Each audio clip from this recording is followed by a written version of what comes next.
عداوت مجھ سے کیوں اتنی، میں تو قرآن کا داعی ہوں، رسول اللہ کا وارث، صحابہ کا سپاہی ہوں، مجھے ہے کفر سے نفرت، میں تو حق کا فدائی ہوں، زمانے کے ہر ایک ظالم ہر جابر سے لڑتا۔ السلام علیکم ورحمۃ اللہ وبرکاتہ۔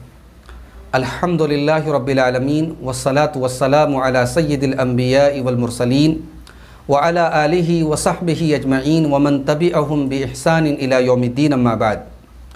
معزز ناظرین، عزیز طلبہ اور طالبات، حدیث کورس کا آج 15واں اور آخری ایپیسوڈ آپ کی خدمت میں پیش کیا جا رہا ہے۔ آج انشاءاللہ ہم 3 حدیثیں آپ کے سامنے، حدیث نمبر 40، حدیث نمبر 41 اور حدیث نمبر 42، 40، 41 اور 42 نمبر آپ کے سامنے ہم پیش کریں گے الاربعین سے۔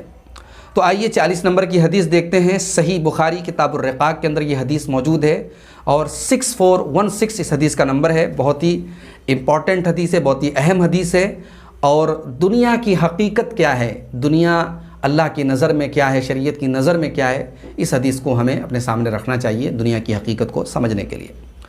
عن ابن عمر رضی اللہ عنہما قال، حضرت عبداللہ ابن عمر رضی اللہ عنہما کہتے ہیں کہ اخذ رسول اللہ صلی اللہ علیہ وسلم بمن کبیہ، اللہ کے رسول صلی اللہ علیہ وسلم نے میرے دونوں کندھوں کو پکڑا اور کہا، کن فی الدنیا کأنک غریب او عابر سبیل، کہ اے عبداللہ ابن عمر، تم دنیا میں ایسے رہو جیسے ایک پردیسی رہتا ہے، ایک اجنبی رہتا ہے، او عابر سبیل، یا ایک راہ گیر مسافر جیسے دنیا میں رہتا ہے ویسے تم دنیا میں رہو۔ اس کے بعد راوی کہتے ہیں کہ وکان ابن عمر یقول، یہ تو اللہ کے رسول کی حدیث ہو گئی۔ اب عبداللہ ابن عمر رضی اللہ عنہ کا اپنا ایک قول راوی بیان کرتے ہیں کہ عبداللہ ابن عمر یہ کہا کرتے تھے، اذا امسیت فلا تنتظر الصباح، جب شام ہو جائے تو پھر اس انتظار میں مت رہو کہ صبح ہوگی، یعنی صبح ہونے کے پہلے پہلے اپنے عمل کا جائزہ لے لو، ہو سکتا ہے کہ صبح ہونے کے پہلے تمہارا انتقال ہو جائے، تم دنیا سے چلے جاؤ۔ وَإِذَا أَصْبَحْتَ فَلَا تَنْتَظِرِ الْمَسَاءَ، اور جب صبح کرو تو شام کا انتظار مت کرو، یعنی یہ مان کر کے چلو کہ ہو سکتا ہے کہ تمہاری زندگی کی آخری صبح ہے، تو اس اعتبار سے تم اپنے عمل کا جائزہ لو۔ وَخُذْ مِنْ صِحَّتِكَ لِمَرَضِكَ، اور اپنی صحت کی حالت میں اپنی بیماری کے لیے عمل کر لو۔ وَمِنْ حَيَاتِكَ لِمَوْتِكَ، اور اپنی زندگی میں اپنی موت آنے کے پہلے اپنی زندگی میں عمل کر لو۔ تو یہ حدیث ہے، بہت ہی مختصر اور بڑی جامع حدیث ہے، اور اس حدیث سے معلوم ہوتا ہے کہ دنیا جو ہے یہ مومن کے لیے دل لگانے کی جگہ نہیں ہے۔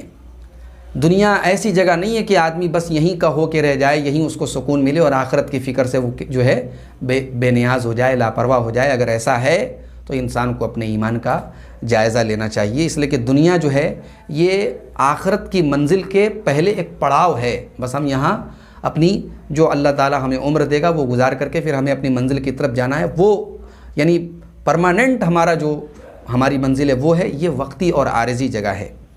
اسی لیے آپ دیکھیں کہ اللہ تعالیٰ نے سورہ غافر کی آیت نمبر 39 کے اندر فرمایا کہ انما ھذہ الحیاۃ الدنیا متاع وان الآخرۃ ھی دار القرار، کہ دنیا کی زندگی کیا ہے، تھوڑا سا سامان ہے، متاع ہے، اور آخرت کا جو گھر ہے، آخرت کی جو زندگی ہے وہ دار القرار ہے، وہ ہمیشہ وہاں آدمی رہے گا، وہ ٹھکانے کا گھر ہے۔ اسی طریقے سے آپ دیکھیں کہ اللہ کے پیارے نبی صلی اللہ علیہ وسلم فرماتے ہیں، سنن ترمذی کی 2377 اور سنن ابن ماجہ کی 4109 نمبر کی حدیث سے آپ نے فرمایا، مالی ولد دنیا، میرا دنیا سے کیا تعلق ہے، میں دنیا کے اندر بہت سارا عیش و آرام حاصل کر کے کیا کروں، ما انا الا کراکب استظل تحت شجرۃ، میں تو دنیا میں ایک مسافر کی طرح ہوں جو ایک پیڑ کے نیچے سستاتا ہے، سایہ حاصل کرتا ہے، اور ثم راح وترکھا، پھر چل پڑتا ہے اور اس پیڑ کو چھوڑ دیتا ہے۔ اس پیڑ کی گھنی چھاؤں اس کی ہمیشہ کی منزل نہیں ہوتی۔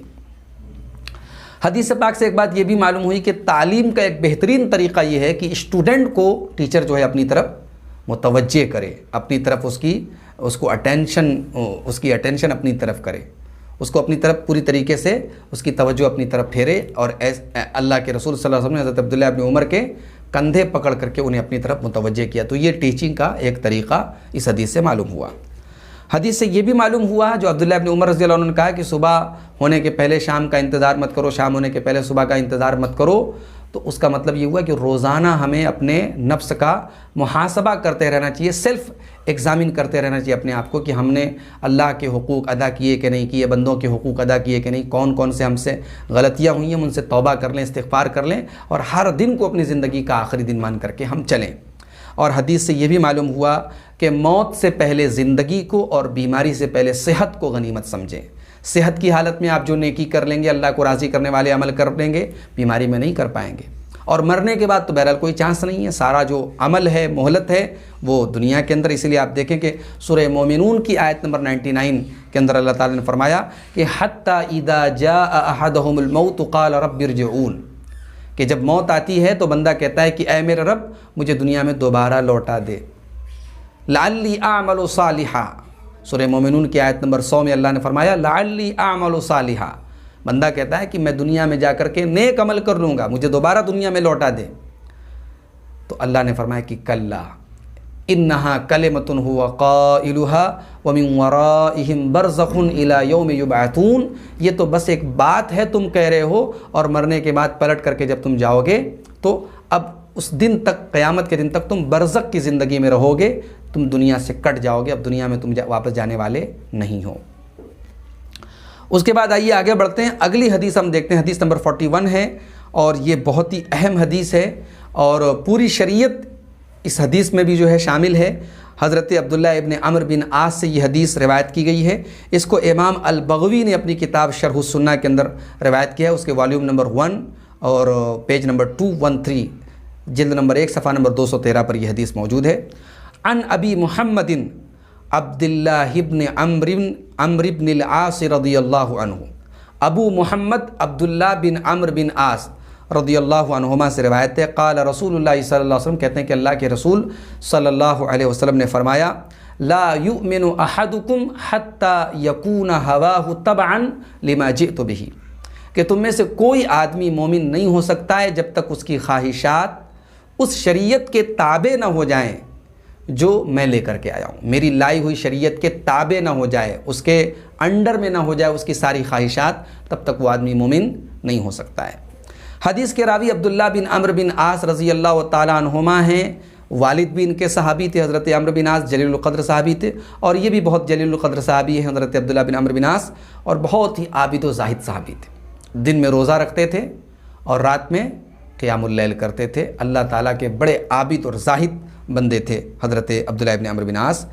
ان کا نام عاص تھا، اللہ کے رسول صلی اللہ علیہ وسلم نے ان کا نام بدل کر کے عبداللہ رکھا تھا، اور ان کے اندر ایک خاص بات اور یہ ہے، مورخین نے، سیرت نگاروں نے لکھا ہے کہ یہ اپنے والد کے پہلے اسلام لائے تھے، ان کے والد حضرت عمرو بن عاص بعد میں ایمان لائے تھے، یہ پہلے لے آئے تھے، اور یہ ان صحابہ میں سے ہیں جو کثیر تعداد میں اللہ کے رسول صلی اللہ علیہ وسلم کی روایتیں بیان کرتے ہیں۔ 700 حدیثیں ان سے روایت کی گئیں، جس میں سے 7 حدیثیں ایسی ہیں جو متفق علیہ ہیں، یعنی صحیح بخاری اور صحیح مسلم دونوں کے اندر موجود ہیں، اور آخری عمر میں آپ نابینا ہو گئے تھے، سن 65 ہجری میں 65 ہجری میں آپ کا انتقال مکہ کے اندر ہوا تھا۔ حدیث آپ نے سن لی، لا یؤمن احدکم حتی یکون ہواہ تبعا لما جئت بہ، تم میں سے کوئی آدمی مومن نہیں ہو سکتا جب تک اس کی خواہشات میری لائی ہوئی شریعت، اس کی ڈیزائرز، اس کی اچھائیں میری لائی ہوئی شریعت کے تابع نہ ہو جائے، اس کے انڈر میں نہ ہو جائیں۔ تو یہ جو حدیث ہے یہ بتا رہی ہے کہ انسان کامل مومن نہیں ہو سکتا۔ ایسا تو نہیں کہ اگر کبھی اس نے اپنی خواہش پر عمل کر دیا اور شریعت کی خلاف ورزی کر دی تو ایمان سے خارج ہو گیا، نہیں، ایمان سے تو خارج نہیں ہوا، لیکن ایمان کا کمال یہ ہے، مکمل ایمان یہ ہے کہ انسان کی خواہشات جو ہے وہ مکمل شریعت کے تابع ہوں، اور اللہ کے رسول صلی اللہ علیہ وسلم نے جو آرڈرز دیے ہیں، جو احکامات دیے ہیں، ان سے وہ محبت کرے، اور جن سے اللہ کے رسول نے روکا ہے ان سے وہ نفرت کرے۔ اب یہاں ایک بات یہ یاد رکھیں کہ جو لوگ اللہ تعالیٰ کی شریعت اور اللہ کے رسول کی شریعت کے تابع ان کی خواہشات نہیں ہیں، یعنی وہ اپنی خواہشات پر بھی کبھی کبھی عمل کرتے ہیں، تو ان کی 3 کیٹیگری ہیں۔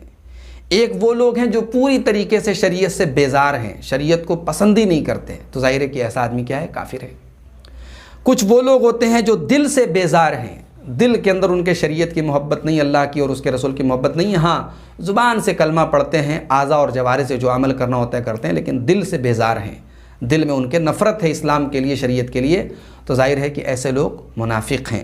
اور تیسری کیٹیگری ہے ان لوگوں کی جو کبھی خواہشات پر چلتے ہیں، کبھی شریعت پر چلتے ہیں، کبھی جو ہے وہ اللہ تعالیٰ کے احکام کی، رسول کے احکام کی اتباع کرتے ہیں، فالو کرتے ہیں، اور کبھی کبھی حرام کام بھی کرتے ہیں، گناہ کے کام کرتے ہیں۔ تو ایسے لوگ کیا ہیں؟ مومن بھی ہیں اور فاسق بھی ہیں۔ مومن اس لیے ہیں کہ شریعت پر عمل کرتے ہیں، اور فاسق اس لیے ہیں کہ کبھی کبھی خواہشات پر عمل کرتے ہیں۔ حدیث سے ایک بات یہ بھی معلوم ہوئی کہ شریعت کے خلاف نفس کی جتنی خواہشات ہیں، نفس کی جتنی ڈیزائرز ہیں، وہ سب قابل مذمت ہیں، کنڈیم کرنا چاہیے، ان کو ختم کرنا چاہیے، ان کو دل سے نکالنا چاہیے۔ دنیا میں جتنی بدعات ہیں، خرافات ہیں، گناہ ہیں، ان کی جڑ میں آپ دیکھیں تو یہی ہے کہ آدمی کیا کرتا ہے؟ خواہش نفس کو شریعت پر مقدم کرتا ہے۔ دل ہمارا یہ چاہتا ہے اس لیے ہم نے گناہ کر دیا، دل ہمارا کہہ رہا ہے کہ یہ کام اچھا ہے اس لیے ہم نے کر دیا۔ تو بدعات ہوں چاہے عام گناہ ہوں، ان کی جڑ میں یہی جذبہ ہے کہ قرآن اور حدیث کے اوپر، کتاب و سنت کے اوپر لوگ کیا کرتے ہیں کہ وہ اپنی خواہشات نفس کو مقدم رکھتے ہیں۔ اب آئیے اپنے اس کورس کے ہم بالکل آخری پڑاؤ پر پہنچ گئے اللہ کے فضل و کرم سے۔ 41 حدیثیں آپ نے سنی ہیں، اس کے ٹرانسلیشن کے ساتھ، اس کے ایکسپلینیشن کے ساتھ، اس کے نیریٹرز کے شارٹ انٹروڈکشن کے ساتھ ہم نے آپ کے سامنے بیان کیا ہے۔ اب آئیے آخری حدیث امام نووی رحمۃ اللہ علیہ جو لائے ہیں الاربعین کے اندر، حدیث نمبر 42، 42 نمبر کی حدیث ہے، اور یقیناً بڑی پیاری حدیث ہے، اور میں سمجھتا ہوں کہ امام نووی رحمۃ اللہ علیہ نے اس حدیث کے ذریعے اپنی کتاب کو ختم کر کے، یعنی اپنی کتاب کو ایک بہترین اینڈنگ دی ہے، ایک بہترین خاتمہ اپنی کتاب کو دیا ہے، کیونکہ یہ حدیث جو ہے وہ اللہ تعالیٰ کی رحمت اور مغفرت پر دلالت کرتی ہے۔ آئیے حدیث دیکھتے ہیں۔ یہ حدیث سنن الترمذی کے اندر کتاب الدعوات کے اندر حدیث نمبر 3540 کے تحت یہ حدیث آئی ہے۔ آئیے حدیث کے الفاظ دیکھتے ہیں۔ عن انس بن مالک رضی اللہ عنہ، حضرت انس بن مالک رضی اللہ عنہ کہتے ہیں، قال سمعت رسول اللہ صلی اللہ علیہ وسلم یقول، کہ میں نے اللہ کے رسول صلی اللہ علیہ وسلم کو فرماتے ہوئے سنا، قال اللہ تبارک و تعالی، اللہ کے رسول کہتے ہیں کہ اللہ تبارک و تعالی فرماتا ہے، یعنی یہ حدیث بھی حدیث قدسی ہے۔ کیا فرماتا ہے اللہ تعالیٰ؟ یبن آدم، اے آدم کے بیٹے۔ اب ظاہر ہے کہ جب اے آدم کے بیٹے کہہ دیا گیا تو سارے، پوری انسانی برادری، پورے انسان اس حدیث کے مخاطب ہو گئے۔ اے آدم کے بیٹے، انک ما دعوتنی ورجوتنی غفرت لک علی ما کان فیک ولا ابالی۔ اے آدم کے بیٹے، تو جب تک مجھ سے دعا کرتا رہے گا اور تو جب تک مجھ سے امید رکھے گا، میں تیرے گناہوں کو معاف کرتا رہوں گا، جو بھی تیرے گناہ ہوں گے میں معاف کر دوں گا، ولا ابالی، میں کوئی پرواہ نہیں کروں گا۔ شرط کیا ہے؟ تو مجھ سے دعا کرتا رہے گا اور مجھ سے امید رکھے گا۔ یبن آدم لو بلغت ذنوبک عنان السماء، اے آدم کے بیٹے، اگر تیرے گناہ آسمان کے آخری کنارے، عنان کے معنی ہوتے ہیں جہاں تک انسان کی نگاہ جاتی ہے، آخری کنارے تک آسمان کے اگر پہنچ جائیں، ثم استغفرتنی، اور پھر اس کے بعد تو مجھ سے استغفار کرے، تو مجھ سے مغفرت طلب کرے، غفرت لکا، تو میں تیرے سارے گناہوں کو معاف کر دوں گا، ولا ابالی، اور میں کوئی پرواہ نہیں کروں گا، مجھے کوئی فرق نہیں پڑے گا۔ یبن آدم، اے آدم کے بیٹے، انک لو اتیتنی بقراب الارض خطایا، اگر تو زمین بھر کے گناہ میرے پاس لے کر کے آئے، ثم لقیتنی لا تشرک بی شیئا، اور پھر تم اس سے اس حال میں ملے کہ تو اللہ تعالیٰ کے ساتھ کسی کو شریک نہ کرتا ہو، شرک نہ ہو تیرے اندر، تو لأتیتک بقرابها مغفرتاً، میں زمین بھر کے مغفرت تجھے عطا کر دوں گا، میں تجھے معاف کر دوں گا۔ یہ حدیث ہے، اور بہت ہی اہم اور بنیادی باتیں اس حدیث کے اندر بتائی گئی ہیں۔ حدیث کے اندر اللہ تبارک و تعالیٰ جو بندوں کو معاف کرے گا، مغفرت کرے گا، اس کے 3 اسباب بتائے گئے ہیں۔ پہلا سبب کیا ہے؟ کہ اللہ سے دعا کی جائے اور اللہ سے امید لگائی جائے۔ دوسرا سبب کیا ہے؟ اللہ تعالیٰ سے استغفار کیا جائے، اور تیسرا سبب کیا ہے؟ شرک سے اپنے آپ کو بچایا جائے۔ آئیے ان تینوں پر تھوڑا ڈیٹیل سے روشنی ڈالتے ہیں۔ سب سے پہلے اللہ تعالیٰ نے کہا کہ جب تک تو مجھ سے دعا کرتا رہے گا اور مجھ سے امید لگائے گا، تو دعا کرنا اللہ تعالیٰ سے، یہ اللہ تعالیٰ کو راضی کرنے والا عمل ہے، اور اس سے اللہ تعالیٰ بندے کے گناہوں کو معاف کرتا ہے۔ دعا کبھی بیکار نہیں جاتی، دعا کبھی ویسٹ نہیں جاتی، دعا کبھی ضائع نہیں ہوتی ہے، اور اللہ تعالیٰ نے دعا کرنے کا حکم بھی دیا ہے، جیسا کہ اللہ تعالیٰ نے فرمایا سورہ غافر کی آیت نمبر 60 کے اندر کہ وقال ربکم ادعونی استجب لکم، کہ تمہارے رب کا یہ اعلان ہے کہ مجھ سے دعا کرو، میں تمہاری دعا کو قبول کروں گا۔ مومن کی یہ شان ہونی چاہیے کہ وہ ہمیشہ اللہ تعالیٰ سے دعا کرتا رہے اور اس کی رحمتوں کو مانگتا رہے اور اس کی مغفرت کی امید رکھے۔ مومن کبھی مایوسی کو اپنے قریب پھٹکنے نہیں دیتا۔ انسان بہت گنہگار ہے، اب اللہ تعالیٰ کی رحمت سے مایوس ہو کر کے بیٹھ جائے کہ میں تو بہت گنہگار ہوں، اللہ مجھے معاف نہیں کرے گا، اس طریقے کی جو سوچ ہے یہ غلط ہے۔ اللہ کی رحمتوں کی امید رکھنی چاہیے، اللہ کی رحمت سے مایوس نہیں ہونا چاہیے۔ دوسرا جو سبب اس حدیث کے اندر بتایا گیا مغفرت کا، کہ استغفار کیا جائے۔ استغفار کا مطلب کیا ہوتا ہے؟ اللہ تعالیٰ سے مغفرت طلب کرنا۔ مغفرت کس کو کہتے ہیں؟ عربی میں مغفرت کا جو اوریجنل معنی ہے وہ ہوتا ہے ڈھانپ لینا، کسی چیز کو کور کر لینا۔ تو اب مغفرت کا مطلب یہی ہوتا ہے کہ اللہ تعالیٰ بندے کو کور کر لے، بندے کو کے اوپر پردہ ڈال دے، بندے کے گناہ پر دنیا میں پردہ ڈال دے اور آخرت میں بھی پردہ ڈال کر کے اس کو معاف کر دے، اس کا نام مغفرت ہے۔ تو اسی مغفرت کو آسکنگ فارگیونیس، مغفرت کو طلب کرنا، دیٹ از کالڈ استغفار، اس کا نام استغفار ہے۔ اور یہاں یہ بات یاد رکھیں کہ یہ جو استغفار ہے نا، یہ بہت اہم چیز ہے، بڑی ضروری چیز ہے، اور اگر بندہ اللہ تعالیٰ سے معافی مانگتا رہے، استغفار کرتا رہے، مغفرت طلب کرتا رہے، تو اللہ تعالیٰ اپنے بندے کو معاف کر دیتا ہے۔ ایک حدیث آپ کے سامنے میں پڑھنا چاہتا ہوں، صحیح بخاری کی 6070 اور صحیح مسلم کی 2768 متفق علیہ روایت ہے۔ اللہ کے رسول صلی اللہ علیہ وسلم فرماتے ہیں یدنو احدکم من ربہ حتی یضع کنفہ علیہ، قیامت کے دن اللہ تبارک و تعالیٰ بندے کو قریب کر کے اس سے، یعنی خلوت میں اللہ تعالیٰ بندے سے کہتا ہے کہ اور لوگوں کے سامنے نہیں، بندہ اکیلا ہوتا ہے، اللہ تعالیٰ اس سے کہتا ہے عملت کذا و کذا، تو نے یہ عمل کیا ہے؟ بندہ کہتا ہے کہ ہاں میں نے یہ عمل کیا ہے۔ پھر اللہ کہتا ہے عملت کذا و کذا، فلاں فلاں عمل تو نے کیا ہے؟ بندہ کہتا ہے نام ہاں میں نے کیا ہے۔ فیقررہ، اللہ تبارک و تعالیٰ بندے سے اقرار کرواتا ہے کہ تو نے یہ سارے گناہ کیے ہیں، بندہ اقرار کرتا ہے۔ ثم یقول، پھر اللہ تعالیٰ کہتا ہے انی سترت علیک فی الدنیا، میں نے دنیا میں تیرے گناہ کے اوپر پردہ ڈال دیا تھا، دنیا میں بھی پردہ ڈال دیا اور آخرت میں بھی ڈال رہا ہوں۔ فانا اغفرها لک اليوم، آج میں نے تیرے سارے گناہوں کو معاف کر دیا۔ اللہ اکبر! اس غفور الرحیم کی رحمت کے کیا کہنے ہیں، اس کے دریائے رحمت کے کیا کہنے ہیں۔ تو اس سے ہم مغفرت طلب کریں۔ بڑے بدنصیب ہیں وہ لوگ جو گناہ کرنے کے بعد اس کا اعلان کرتے ہیں، گناہ کرنے کے بعد اس کے اوپر فخر کرتے ہیں۔ اللہ کی قسم، گناہ کرنا اتنا خطرناک نہیں جتنا گناہ کے اوپر غرور کرنا، گناہ کا اعلان کرنا، گناہ کو اوپن کرنا جتنا خطرناک گناہ ہے۔ اور گناہ کا علل اعلان کھلم کھلا اوپنلی جو لوگ گناہ کرتے ہیں، ایسے گناہوں کو اللہ معاف نہیں کرے گا۔ صحیح بخاری اور صحیح مسلم کی متفق علیہ روایت ہے، صحیح بخاری کی 6069 اور صحیح مسلم کی 2990 نمبر کی حدیث ہے۔ اللہ کے پیارے رسول صلی اللہ علیہ وسلم فرماتے ہیں کل امتی معافن الا المجاہرین، میری پوری امت کے لوگوں کی معافی ہوگی مگر ان لوگوں کی معافی نہیں ہوگی جو اعلانیہ گناہ کرتے ہیں، علل اعلان گناہ کرتے ہیں۔ وَإِنَّ مِنَ الْمَجَانَةِ، اور علل اعلان کھلم کھلا گناہ کرنے میں سے یہ چیز بھی ہے أَن يَعْمَلَ الرَّجُلُ بِاللَّيْلِ عَمَلًا، کہ آدمی رات میں کوئی غلط کام کرے، ثم يُصْبِحُ، پھر صبح ہو، وَقَدْ سَتَرَهُ اللَّهُ، اللہ نے تو اس کے عیب پر، اس کے گناہ پر پردہ ڈالا تھا، فَيَقُول، لیکن وہ لوگوں سے جا کر کے کہتا ہے یا فلان عملت البارحۃ کذا و کذا، ارے فلاں میں نے تو رات میں یہ کیا، میں نے تو رات میں یہ کیا، اپنے گناہوں کے اوپر لوگوں کو بتاتا ہے۔ وقد بات یسترہ ربہ، جبکہ اللہ تعالیٰ نے اس کے عیب پر پردہ ڈالا تھا لیکن صبح کو وہ اللہ تعالیٰ کے پردے کو چاک کر رہا ہے۔ ایسے علل اعلان اللہ کے حکم سے بغاوت کرنے والے اور گناہ کرنے والوں کو اللہ تعالیٰ معاف نہیں کرے گا۔ اللہ کے پیارے نبی صلی اللہ علیہ وسلم کثرت سے استغفار کرتے تھے میرے بھائیوں، ہمیں اور آپ کو بھی کثرت سے استغفار کرنا چاہیے۔ صحیح بخاری کی 6307 نمبر کی حدیث ہے، اللہ کے رسول فرماتے ہیں صلی اللہ علیہ وسلم واللہ انی لاستغفر اللہ واتوب الیہ اکثر من 70 مرہ، اللہ کی قسم میں اپنے رب کی بارگاہ میں توبہ کرتا ہوں اور استغفار کرتا ہوں 70 سے زیادہ مرتبہ۔ یہ کون کہہ رہا ہے؟ امام کائنات، امام الانبیاء جناب محمد رسول اللہ صلی اللہ علیہ وسلم۔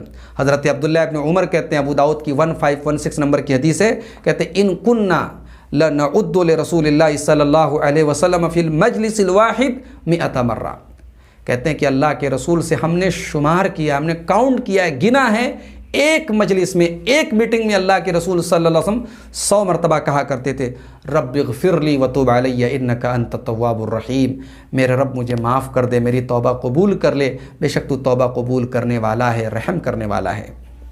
استغفار کی 2 قسمیں ہیں میرے بھائیوں، استغفار کی 2 قسمیں، 2 کیٹیگری ہیں۔ ایک ہے کامن، کبھی بھی آپ استغفار کر لیں جیسے اللہ کے رسول کرتے تھے دن رات میں، اور ایک ہے مقید۔ مقید کا مطلب کہ اس کی کوئی ٹائمنگ ہے، وہ فکسڈ ہے، وہ کہ یہ ٹائم کرو۔ تو آئیے ذرا ان جگہوں اور ان اوقات کو دیکھتے ہیں جس میں استغفار کرنے کا شریعت میں ذکر آیا ہے۔ فرض نماز کے بعد آپ ظہر کی نماز پڑھ رہے ہیں، مثال کے طور پہ سلام پھیرا آپ نے، استغفار کیجئے 3 مرتبہ۔ کیوں؟ صحیح مسلم کی 591 نمبر کی حدیث ہے، حضرت ثوبان رضی اللہ تعالیٰ عنہ کہتے ہیں کان رسول اللہ صلی اللہ علیہ وسلم اذا انصرف من صلاته استغفر ثلاثا، اللہ کے رسول صلی اللہ علیہ وسلم جب نماز میں سلام پھیرتے تھے فرض نماز میں تو 3 مرتبہ استغفر اللہ استغفر اللہ استغفر اللہ یہ آپ کہتے تھے۔ کبھی آپ سے کوئی غلطی ہو جائے، کوئی گناہ ہو جائے، فوراً اللہ کو یاد کیجیے اور استغفار کیجیے۔ اللہ نے فرمایا سورہ آل عمران کی 135 نمبر کی آیت میں والذین اذا فعلوا فاحشة او ظلموا انفسهم ذکروا اللہ، کہ میرے وہ بندے جو جنتی ہیں ان کی ایک پہچان یہ بھی ہے کہ جب ان سے کوئی غلط کام ہو جائے یا وہ اپنی جان پر ظلم کریں تو وہ اللہ کو یاد کرتے ہیں، فاستغفروا لذنوبہم، اور اپنے گناہوں سے اللہ تعالیٰ سے استغفار کرتے ہیں، وَمَن يَغْفِرُ الذُّنُوبَ إِلَّا اللَّهُ، اور اللہ نہیں معاف کرے گا تو کون معاف کرے گا گناہوں کو۔ اسی طریقے سے بیت الخلاء سے، لیٹرین سے نکلنے کے بعد بھی استغفار کرنا چاہیے، غفرانک۔ حضرت عائشہ کہتی ہیں، ابو داؤد کی 30 نمبر کی حدیث ہے، اللہ کے پیارے نبی صلی اللہ علیہ وسلم جب بیت الخلاء سے نکلتے تھے تو غفرانک کہتے تھے۔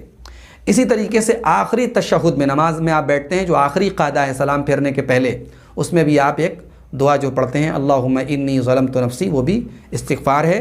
حضرت ابو بکر صدیق کہتے ہیں کہ اللہ کے رسول صلی اللہ علیہ وسلم سے میں نے کہا کہ اے اللہ کے رسول مجھے کوئی دعا سکھائیے جو میں نماز کے اندر پڑھوں، تو اللہ کے رسول نے یہی دعا پڑھائی تھی ان کو، اللہم انی ظلمت نفسی ظلما کثیرا، اے اللہ میں نے اپنے اوپر بہت ظلم کیا ہے،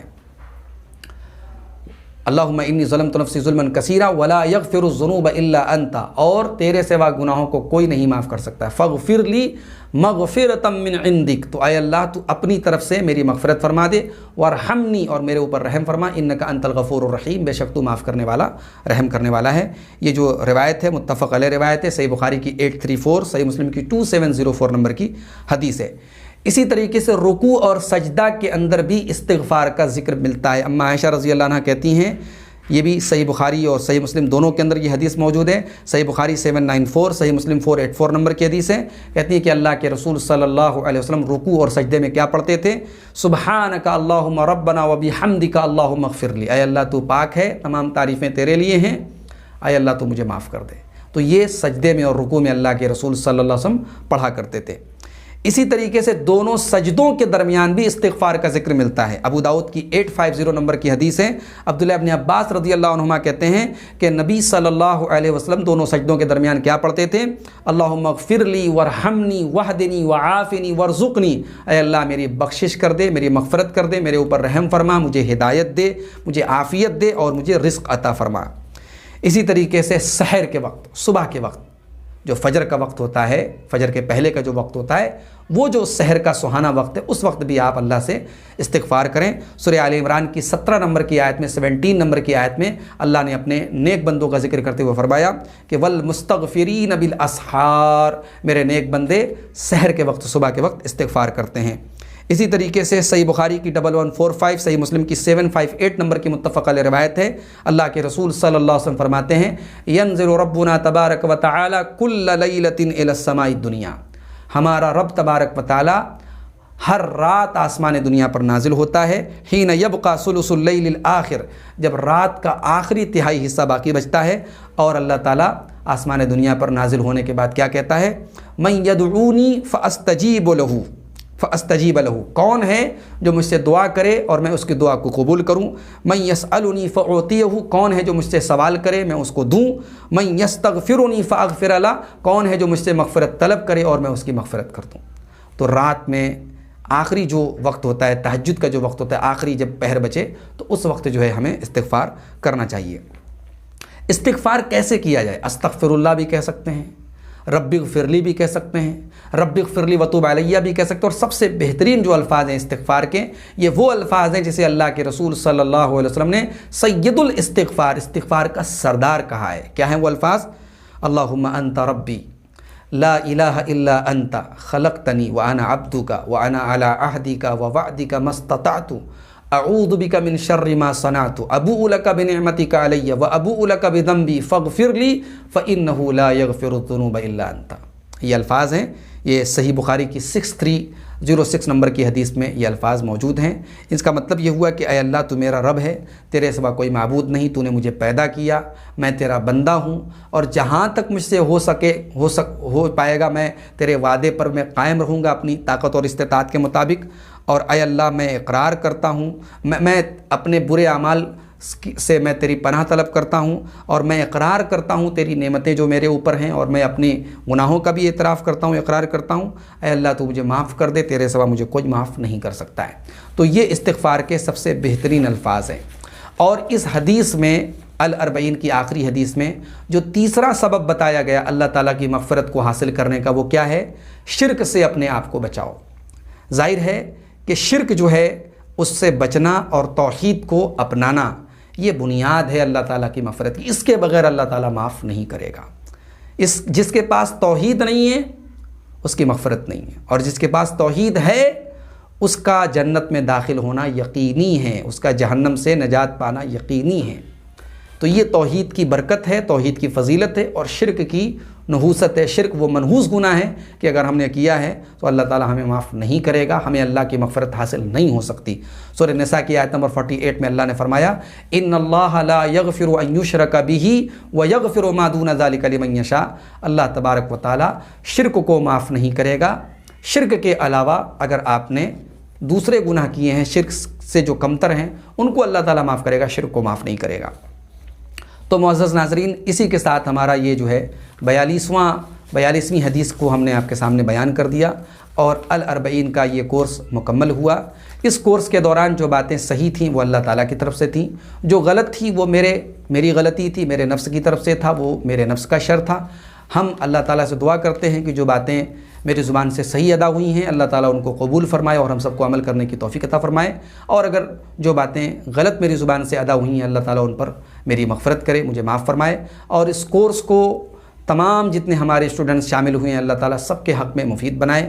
ہمارے جن طلباء نے اور طالبات نے نوٹس بنائے ہیں، بڑی محنت کی ہے پورے کورس کے دوران، اللہ تعالیٰ ان کو بھی جزائے خیر عطا فرمائے، اور ہمارے اس کورس کو ایڈٹ کرنے، اس کو ریکارڈ کرنے، اس کو اپلوڈ کرنے اور اس کو آپ تک پہنچانے میں جن لوگوں کی بھی محنت رہی اللہ سب کی محنتوں کو قبول فرمائے، آمین۔ وآخر دعوانا ان الحمد للہ رب العالمین، والسلام علیکم ورحمۃ اللہ وبرکاتہ۔